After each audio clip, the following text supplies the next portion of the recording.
Well, we are just 48 hours away from the first semi-final in the 2023 Rugby World Cup in France, being played at the Stade de France on Friday night between the New Zealand All Blacks and the Argentinian Los Pumas. And in this video, I'm going to give you my thoughts around the team selections for this game.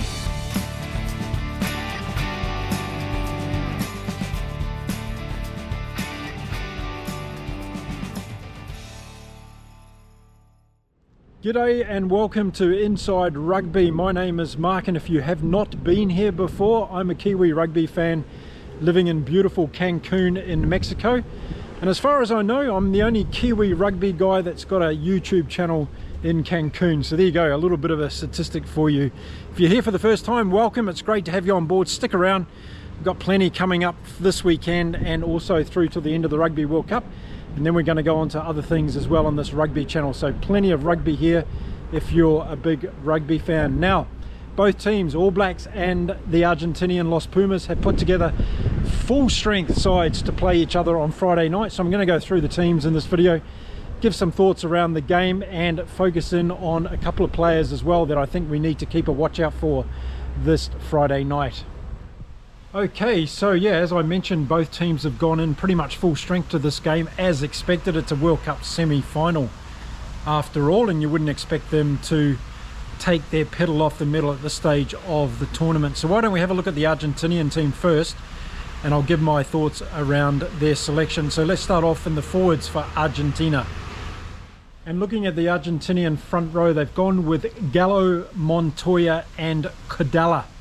And what a good front row this really is. I've been impressed with Montoya throughout the tournament in an Argentinian team that probably hasn't lived up to their own expectation, but he's got another chance this weekend to put that right. And I've been very impressed with Cadella. I thought he played a very, very good game against Wales in that quarter-final knockout game. Out the locks for Argentina in this game, they're going to have both Lavanini and Pagadazabal. And well, what a locking combination there. And I think Lavanini has been playing really well in this World Cup. We give him a hard time because he's been fairly instrumental in getting a lot of yellow cards in the past. But I think he's really improved his discipline and he's staying on the field and he's become a better player. And I've been very impressed with him getting around the field in all of the games for Argentina. Now watch out for his ability in the breakdown, because I think Lavanini has got some really good turnover ball in this tournament so far for Argentina, and that's going to be a big part of their play on Friday night against the All Blacks. They're going to have to win as much as they can at that collision point, and we saw how effective the Kiwis were against Ireland in their last game. So it's going to be a big ask for Lavanini to get in there, but he's one of the players that can get his body standing tall over the ball and getting an opportunity for Argentina to win balls. So watch out for him particularly. And then looking at the back three in the forwards, we've got Gonzalez, Creamer and Isa playing at number 8. Creamer's had a good tournament as well, another player that I like watching for Argentina, very good around the field, and he's going to be another one that the Argentinians rely on to get good ball at the clean out. This is going to be a huge part of the game, the collision. The All Blacks were absolutely dominant in that game against Ireland and they were really up for it, and it's going to be interesting to see whether they can bring that level of ferocity to this particular game against Argentina. So look for Gonzalez, Creamer and Isa to be playing very, very hard in that breakdown area, and of course they're going to be an instrumental part of the Argentinian scrum. Lineouts could be interesting for Argentina, and I see in this particular pack a couple of opportunities probably to go a little bit deeper in the lineout and giving the All Blacks a little bit of problems at the back of the lineout. So it'll be interesting to see whether they do that. I think it's one of their strengths. Obviously they did very, very well against Wales. In fact, they won all of their lineouts and they were dominant in the scrum as well. So look for this pack of forwards to really take it to the All Blacks, and we know from games in the past how strong the Argentinians can be up front, and nobody wants to underestimate the performance that they can put together. And then looking at the reserve forwards for Argentina, of course Augustin Creevy comes on, over 100 caps for Argentina, a really, really good player. And he does have an impact when he comes on, doesn't he? His leadership skills, along with his energy that he brings to this team. I've seen it when he's come on the field. He really, really does make a difference. And then we've got Scalavi, who scored that great try against Wales in the previous game. He's been playing well. And then, of course, Bello, who has been starting sometimes in the forwards for Argentina. Alemano, the big lock, comes on as a reserve, and of course Bruni as well. So they've got some big boys to come off the bench, and it's going to keep the power and strength on for Argentina in the forwards throughout this game. So it's really going to come down to how much set piece ball they're able to win against the All Blacks. But what are they going to do with it? That's going to be the question mark over this Argentinian team. They don't have to dominate the All Black forwards in this game to win the game.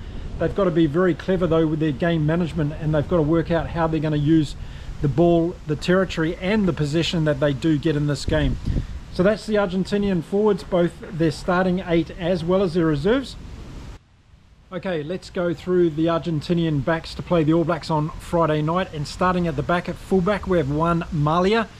Been playing okay, wouldn't say that he's a superstar, but he's a solid 15 at the back and should do all the things right for Argentina. He's got a good boot on him, so expect him to get some territory, but he's also quite effective sometimes when he runs the ball back. It just depends what kind of day that he's having. And then on the wings we have Buffelli, of course, and we have Matteo Carreras. Carreras is the speedster, and if he's able to get any ball, it'll be interesting to see what he can do with it. He was kept a little bit quiet against Wales, and if the ball is going to be wet and slippery on Friday night as expected with the forecast in Paris, I'm not too sure whether Matteo Carreras is going to get too much into this game at all. Buffelli, of course, is a danger with his boot, and from the penalty kicks we've seen him have some very, very good games, particularly against Wales. He racked up the points against Wales, and anything inside the All Black half is going to be a target for Buffelli. So the All Blacks are going to know that. They're going to have to be mindful of their discipline, and Buffelli can play a big part in this game for Argentina. And then moving into the centres for Argentina, we have Senti at outside centre and Chocobaris in at second 5'8". These two have been paired up on a number of occasions now. I don't think they match up to the brilliance of the All Black centres, so this is an area that I think the All Blacks are going to focus on and trying to get through these two guys. So look out for how Senti and Chocobaris play for Argentina in the centres. They might have some trouble against this All Black backline.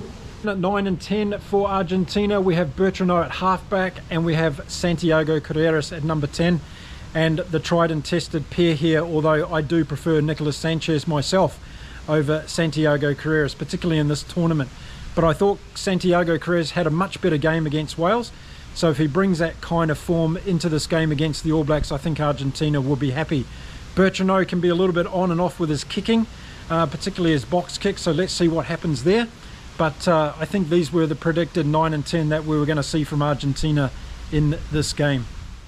And then looking at the reserves backs for Argentina, we have Moroni, Sanchez and Velez. Moroni, of course, that amazing tackle against Luis Rees-Zammit, maybe one of the tackles of the 2023 Rugby World Cup. Let me know if you agree with me on that. I think it was a fantastic tackle, and it obviously stopped Wales scoring at that point in the game, which was a very, very pivotal moment. Nicolas Sanchez, over 100 caps for Argentina, will come off the bench in the second half for Santiago Carreras, and as we saw with him against Japan, Sanchez can bring a lot of dynamic play to this Argentinian team, and he's got a very good boot as well. So they won't be missing anything if they need another goal kicker in Nicolas Sanchez. And then Velez, the halfback replacement, will come on. He came on also against Wales, did a pretty good job, I thought, in the latter minutes of that game. So again, Argentina brings a solid 3 reserves off the bench for their backline in this game against the All Blacks. Okay, let's flip over to the All Blacks now and see what their selection is for this game. It was always going to be really interesting for me whether Ian Foster, Joe Schmidt and Jason Ryan went full gas on this game, and whether the boys had recovered enough from that Ireland game. But it looks like they have, and they've gone all in with the All Black selection here. So in the front row of the forwards, we've got Ethan de Groot, Tyrell Lomax and also Cody Taylor in at hooker. So back there again to put the power on this Argentinians. It's not going to be a walk in the park for the All Blacks up front. They're going to have to compete with the Argentinian front row. The scrums are going to be messy, I think, to start off with, until one team gets some form of dominance, and maybe either team doesn't get a form of dominance in this game. Now, we've seen in previous games also the number of scrums has been fairly limited. In a couple of the games we haven't seen the second scrum take place until the second half. So whether that's a factor also in this game, it's something to look out for, because If you're winning set piece and you're not having a lot of set piece, it may be a different story on Friday night because of the weather. So let's keep an eye on that one as well. If we've got a wet, greasy ball, there could be a lot of mistakes, handling errors, knock-ons, and also kicks for touch, and therefore we're going to have more set pieces of play. Then moving on to the locks for the All Blacks. Well, in this game, Brodie Retallick's getting a rest to the bench. Sam Whitelock's coming on for his 1,864th game for the All Blacks. And with him is Scott Barrett in the locking position. So you couldn't ask for two better in-form locks for the All Blacks. And of course, Sam Whitelock, that heroic turnover in the last seconds of the game against Ireland. And if there's nothing else he'll remember from his entire rugby career, it'll be that moment, I'm sure. But he has to come into this game switched on and reset, because they're up against a couple of really big locks in Argentina, and the All Blacks are going to be wanting to dominate that set piece of play. And then moving to the back three for the All Blacks, and it's Shannon Frizzell, Sam Cane and Ardie Savea, and they proved last weekend, I think, against Ireland, they are one of the best trios in the back three of any team in the world at the moment. And I am really appreciating the way that Shannon Frizzell has been playing in this tournament. He's been absolutely huge for those games that he wasn't injured on. And I've got to give a huge amount of credit to Sam Cane as well in that game against Ireland. I think it was one of the best games I've ever seen Sam Cane play in my life. So hats off to Sam Cane. Wonderful performance. Yes, I ate a bit of humble pie, but happy to do so when the All Blacks step up and play a game like that. And that man, Ardie Savea, well, he was everywhere as well, wasn't he? If you saw the interview after the game, he could hardly breathe. He was out of breath for so long. But what a performance against Ireland from Ardie Savea. But I'm sure I'm going to be saying that again against Argentina this weekend. He just brings his game every weekend, Ardie Savea, and he must be one of the best number 8s in the world, if not the best number 8 in the world today, I think. Absolutely fantastic performances from Ardie Savea. So there's the back 8 that will be starting the game for the All Blacks. Now, so let's look at the reserves for the All Blacks, and Taki Aho finally gets his chance on the bench for the All Blacks in this game. Well deserved, I think. Tamati Williams, what a young guy he's been in this World Cup, coming in for his big first experience at this level, and he's really let nobody down at all. And you can see that Jason Ryan and Ian Foster are giving him more encouragement in playing him in his first ever Rugby World Cup semi-final. So a huge game there for Tamati Williams. Then we have Fletcher Newell coming in. He's played well in the last couple of games that he's come on, and we've got Brodie Retallick on the bench as well, getting a bit of a breather from starting this week, Brodie Retallick. But what an awesome lock to be able to bring on in a Rugby World Cup semi-final, Brodie Retallick, with all that experience, all that guile. And whether or not he's in there with Sam Whitelock or Scott Barrett when he comes on, I'm sure the All Blacks are going to be able to keep their momentum. And then the last forward reserve for the All Blacks in this game is going to be Dalton Papali'i, and I think Ethan Blackadder must be injured, and if you know out there, let me know, because I'm not too sure about that one. But I would have loved to seen Ethan Blackadder on the bench, but we've got Dalton Papali'i there. And the backs now for the All Blacks, and we've got at fullback Beauden Barrett, and on the wings we've got Mark Talia and Will Jordan. So Mark Talia is coming back from the naughty corner. He was sitting out for that last game against Ireland because of his indiscretion off the field of play, and now he's back in favour with the selectors for this weekend's game. It's a shame for Lester Fainganuku, isn't it? He scored that wonderful try against Ireland. I thought he played pretty well. Rumours around that he missed 3 tackles, that might have counted against him. But Mark Talia back in this game, I don't think we're going to lose too much. I just do feel a little bit for Lester Fainganuku. And then on the other wing we have Will Jordan, of course, really hoping that he gets back to his spirited best, where he's scoring tries for the All Blacks. And if it is a wet game on Friday night, don't write off Will Jordan for getting involved close to the ruck and coming in off set pieces of the scrum work as well to make a break up through the inside backs of the Argentinians. He's very, very good at that. So Will Jordan can be a danger from anywhere on the field. And then in the centres we've got the consistent pairing and the reliable pairing now of Rieko Ioane and Jordie Barrett for the All Blacks. 2 big players for the All Blacks, 2 bring different kind of styles as well in the centres. Jordie Barrett is a huge man. If you've ever stood next to him up close, he's a lot bigger than he looks on TV, and he's got a big presence in that 12 channel as well. And Rieko Ioane does a lot of work in defence that you don't normally see up and down that 13 channel, and those two seem to be having a brilliant combination for the All Blacks in the centre pairing at the moment. And then coming into the halves, in 9 we have Aaron Smith, and 10 at number 10 we have Richie Mo'unga. And I mentioned in my preview video of that game against Ireland, watch out for Mo'unga running into the line, and that's exactly what he did. He got past Van der Fleer, made the break through the Irish defence, had Will Jordan on his hip and passed to Jordan for him to go on the try. And that's exactly what I was talking about when it comes to Richie Mo'unga. He does that sort of thing. He only needs to do it once or twice in a game and he can break the game open, and that's what he did against Ireland. So watch out for Mo'unga again this Friday night. If the ball is wet and slippery, he could be taking a run and dart from number 10 position.